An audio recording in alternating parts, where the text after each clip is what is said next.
Middle east में एक देश है जिसका नाम है सीरिया।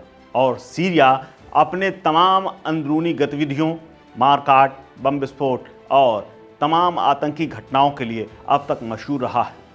बीते कई सालों से यहाँ गृह युद्ध चल रहा है, लेकिन अब यही गृह युद्ध प्रधानमंत्री और वहाँ के राष्ट्रपति और वहाँ के तानाशाह के ऊपर भारी पड़ गया है। यानी एक और तानाशाह का खात्मा सीरिया में होने जा रहा है। इससे पहले गद्दाफी से लेकर के तमाम लोग मारे गए, लेकिन अब सीरिया के तानाशाह देश छोड़कर फरार हैं और कहा जा रहा है कि असद, जो वहाँ के राष्ट्रपति तथा कथित तौर पर तानाशाह, देश छोड़कर भाग गए हैं और एक विमान हादसे में मारे गए हैं।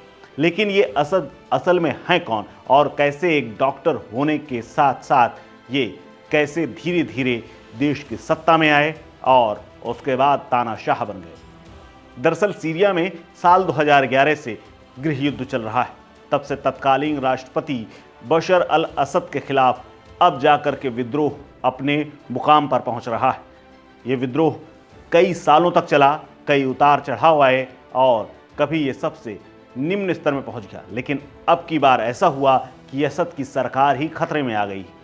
पिछले 1-2 हफ्तों में जिस तरह से विद्रोहियों ने मोर्चा खोला, हमले किए, उसके बाद सीरियाई शहर अपने नाम करते हुए धीरे धीरे सीरिया की राजधानी दमिश्क तक पहुंच गए और उसके बाद हालात ये हो गए कि वहां राष्ट्रपति को देश छोड़ना पड़ा।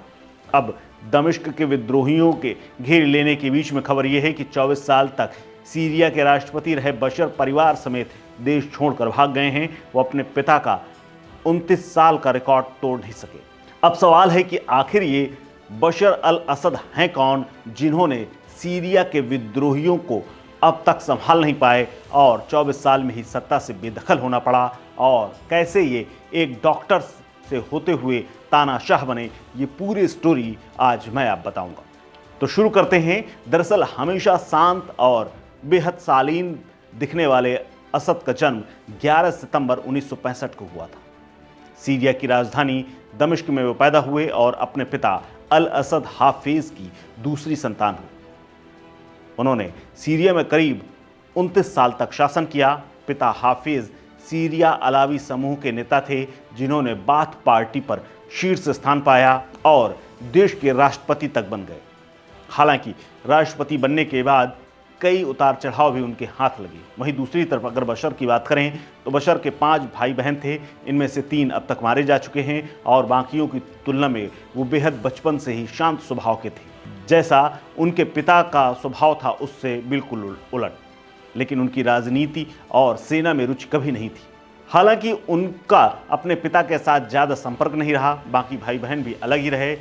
कॉलेज में भी वो काफ़ी शांत स्वभाव के और कम बोलने वाले, यानी इंट्रोवर्ट कहे जाते थे। इसके अलावा वो आंख मिलाने तक में संकोच करते थे। लेकिन आप समझिए, क्या इतना शांत स्वभाव का व्यक्ति सीरिया जैसे उथल पुथल वाले देश में राष्ट्रपति और या यूं कहें तानाशाह बन सकता है?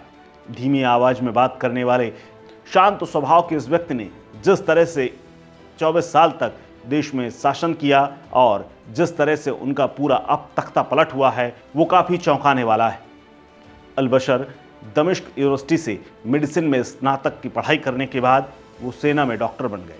कई सालों तक सेवा की। उसके बाद वो लंदन चले गए। वहाँ उन्होंने आँख के विशेषज्ञ के रूप में काम किया।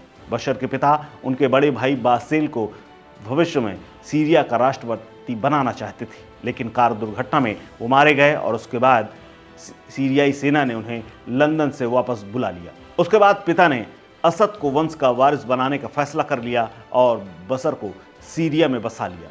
सीरिया के भावी राष्ट्रपति के तौर पर बाकायदा बशर को प्रोजेक्ट किया जाने लगा, जिसके 6 साल बाद साल 2000 में हाफिज की अचानक मौत हो गई और इस मौत के बाद बशर सीरिया के राष्ट्रपति बनने के लिए तब तक तैयार हो चुके थे और उन्हें तब से अब तक सीरिया की बागडोर अपने हाथों में न सिर्फ संभाल रखी थी, बल्कि मिडिल ईस्ट में अच्छा खासा जलजला भी हुआ करता था।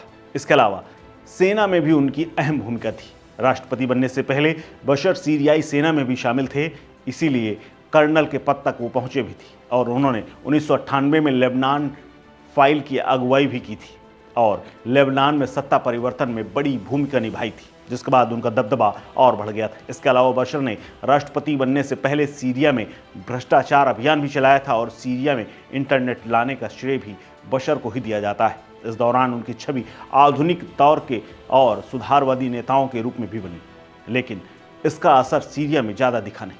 राष्ट्रपति बनने के बाद साल 2000 में राष्ट्रपति बनने के बाद बशर ने कई परिवर्तन किए। उन्होंने संविधान में भी बदलाव किया, जिसमें राष्ट्रपति बनने की न्यूनतम उम्र 40 साल से घटा करके 34 साल कर दी। उस समय बशर की उम्र उतनी ही थी, लेकिन असद को नेतृत्व के ऊंचे स्तर पर पूरा समर्थन मिला और बाद में उन्होंने देश में जगह जगह हुए चुनावों में जीत हासिल की। बशर ने अफगानिस्तान पर अमेरिका के हमले की आलोचना तक की थी। इसके अलावा 11 सितंबर के हमलों की भी निंदा की थी। इजराइल की स्थिति को भी उन्होंने स्वीकार किया था। अमेरिका के आतंकियों के सफाई अभियान में सीरिया ने CIA की जमकर मदद की थी। साल 2005 में लेबनान के प्रधानमंत्री रफीक हरारी की बम धमाके में मौत के बाद जमकर हुए विरोध प्रदर्शनों के बाद सीरियाई सेना ने लेबनान छोड़ना मुनासिब समझा था, लेकिन तब संयुक्त राष्ट्र की एक रिपोर्ट ने हरारी की मौत में सीरियाई सेना और असद परिवार की भूमिका का जिक्र किया था, जिसका सीरिया ने पुरजोर तरीके से विरोध किया था। इसके अलावा सीरिया में साल 2011 के बाद से असद की छवि धीरे धीरे बिखरने लगी। साल 2011 आते आते सीरिया में बशर का विरोध होना शुरू हो गया।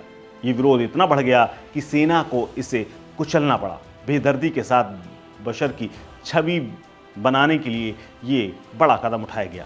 बशर की छवि एक निर्मम तानाशाह के रूप में बन गई और उनकी विद्रोहियों की संख्या लगातार बढ़ती रही। सीरिया गृहयुद्ध की चपेट में आ गया और इसी के बाद पतन शुरू हो गया। बशर पर सीरिया के कई नेताओं पर अमेरिका ने प्रतिबंध लगा दिए। विद्रोह को बशर हमेशा से विदेशी साजिश करार देते रहे। इसी बीच उनकी रूस और ईरान से करीबी बढ़ गई। दोस्ती बढ़ने के बाद वो और खूंखार नजर आने लगे। सीरियाई सेना के कमांडर इन चीफ होने के बावजूद बशर कभी भी सेना की वर्दी में नजर नहीं आए और इसका निगेटिव प्रभाव पड़ा। वो हमेशा से ही एक बिजनेसमैन की तरह सूट बूट पहनना पसंद करते थे। साल 2000 में ही जब वो राष्ट्रपति बने थे, तभी उन्होंने ब्रिटिश नागरिक अजमा अखरास के साथ शादी की थी, जिससे उनके 2 बेटे हैं और 1 बेटी भी। वो पूरी तरह से अलावी मुस्लिम हैं और 2 बार हज की यात्रा भी कर चुके हैं। हालांकि अब जो हालात सीरिया में बने हैं, उसके बाद वो देश छोड़कर फरार हैं और यहाँ तक खबर आ रही है कि एक विमान दुर्घटना में उनकी मौत हो चुकी है। लेकिन क्या ये मौत की खबर उनकी सच है या झूठ, ये कुछ दिनों में पता चल जाएगा। इस खबर में फिलहाल इतना ही। अपडेट्स के लिए बने रहिए वन इंडिया हिंदी के साथ। नमस्कार।